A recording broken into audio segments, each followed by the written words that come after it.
தமிழ் மாநில காங்கிரஸ் கட்சி தலைவர் ஜி கே வாசன் தேனாம்பேட்டையில் உள்ள கட்சி அலுவலகத்தில் செய்தியாளர்களை சந்தித்து வருகிறார். அதன் நேரடி காட்சியை தற்போது பார்க்கலாம். மக்கள் நல கூட்டணி என்பது 4 கட்சிகள் சேர்ந்து அமைத்த கூட்டணி.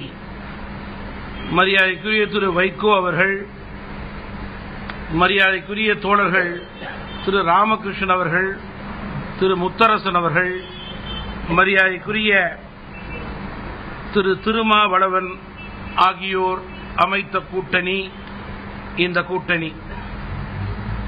இந்த 4 மரியாதைக்குரிய தலைவர்களும் ஜனவரி 1ஆம் தேதி எங்களது அலுவலகத்திற்கு வந்து தமிழ் மாநில காங்கிரஸ் கட்சி மக்கள் நல கூட்டணியோடு தேர்தலிலே உடன்படிக்கை கூட்டணி வைத்துக் கொள்ள வேண்டும் என்று கேட்டுக்கொண்டதை நீங்கள் நன்கு அறிவீர்கள். அதன் அடிப்படையிலே ஏப்ரல் மாதத்திலே சட்டமன்ற தேர்தலுக்கான உடன்படிக்கையில் தமிழ் மாநில காங்கிரஸ் கட்சி இந்த கூட்டணியோடு கையெழுத்திட்டது. மக்கள் நல கூட்டணி என்பது 4 கட்சிகளுடைய தனி கூட்டணி என்றாலும் கூட தேர்தலுக்காக தமிழ் மாநில காங்கிரஸ் கட்சி மக்கள் நல கூட்டணியோடு தொகுதி உடன்படிக்கை உடன்பாடு வைத்துக் கொண்டது. அதன் அடிப்படையிலே 26 தொகுதிகள் எங்களுக்கு ஒதுக்கப்பட்டது. அதனால்தான் தேமுதிக மக்கள் நல கூட்டணி தமிழ் மாநில காங்கிரஸ் என்று அழைக்கப்பட்டது. தேர்தல் அறிக்கையை கூட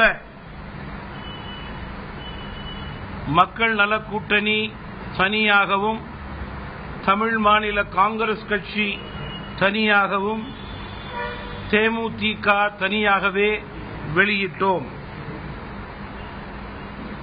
எனவே இதன் அடிப்படையிலே தொடர்ந்து எங்களுடைய 6 கட்ட கூட்டங்களிலே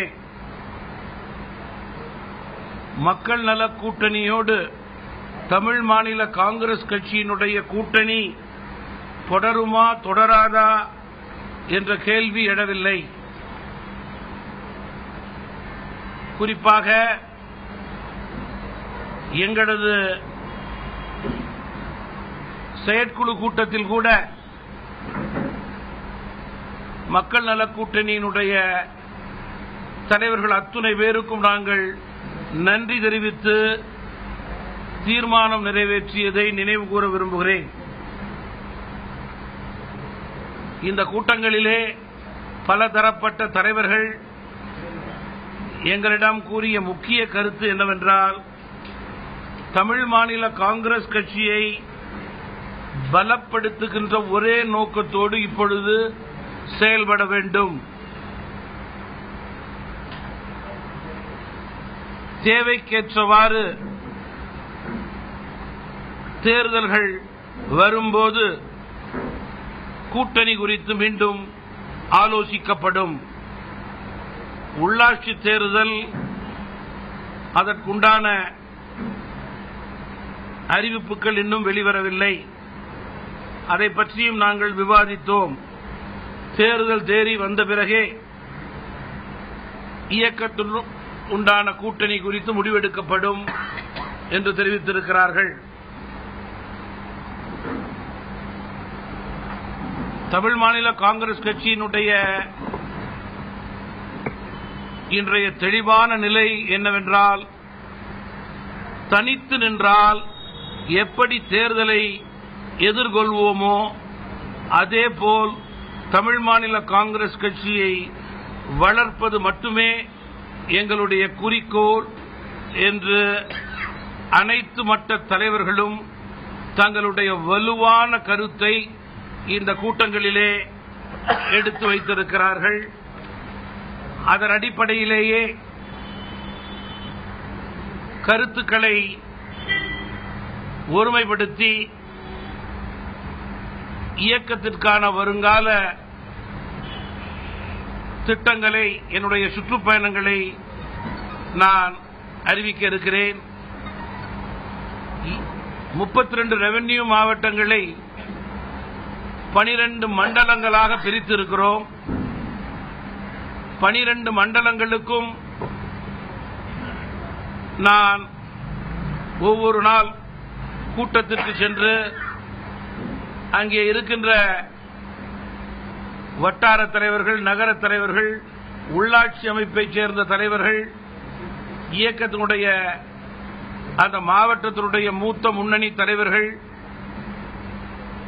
அதேபோல அமைப்புகளினுடைய தலைவர்கள், மாநில மாவட்ட நிர்வாகிகள் ஆகியோரை முதல் சுற்றிலே சந்தித்து பேச இருக்கிறேன். இந்த கூட்டங்கள் எல்லாம்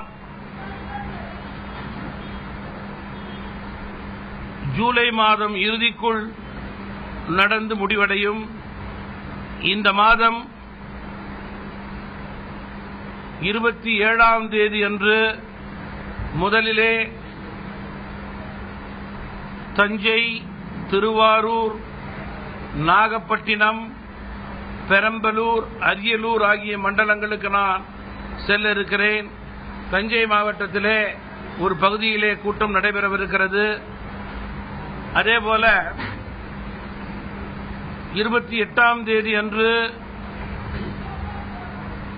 திருச்சி, புதுக்கோட்டை மண்டலம், புதுக்கோட்டையிலே கூட்டம் நடைபெற இருக்கிறது. 30ஆம் தேதி அன்று விழுப்புரம், கடலூர் மண்டலம், விழுப்புரத்திலே கூட்டங்கள் நடைபெற இருக்கிறது.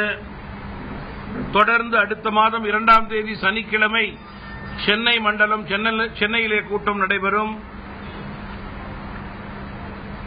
5ஆம் தேதி ஜூலை மாதம் ஈரோடு, நாமக்கல், கரூர் மண்டலம், ஈரோடிலே கூட்டம் நடைபெற இருக்கிறது. 7ஆம் தேதி அன்று சேலம், தருமபுரி, கிருஷ்ணகிரி, சேலத்திலே கூட்டம் நடைபெறவிருக்கிறது. 8ஆம் தேதி அன்று வெள்ளிக்கிழமை கோவை, நீலகிரி, திருப்பூர், கோவையிலே கூட்டம் நடைபெற இருக்கிறது. 12ஆம் தேதி கன்னியாகுமரி, நெல்லை, தூத்துக்குடியிலே கூட்டம் நடைபெறவிருக்கிறது. 13ஆம் தேதி அன்று சிவகங்கை, ராமநாதபுரம், விருதுநகர், ராமநாதபுரத்திலே கூட்டம் நடைபெற இருக்கிறது.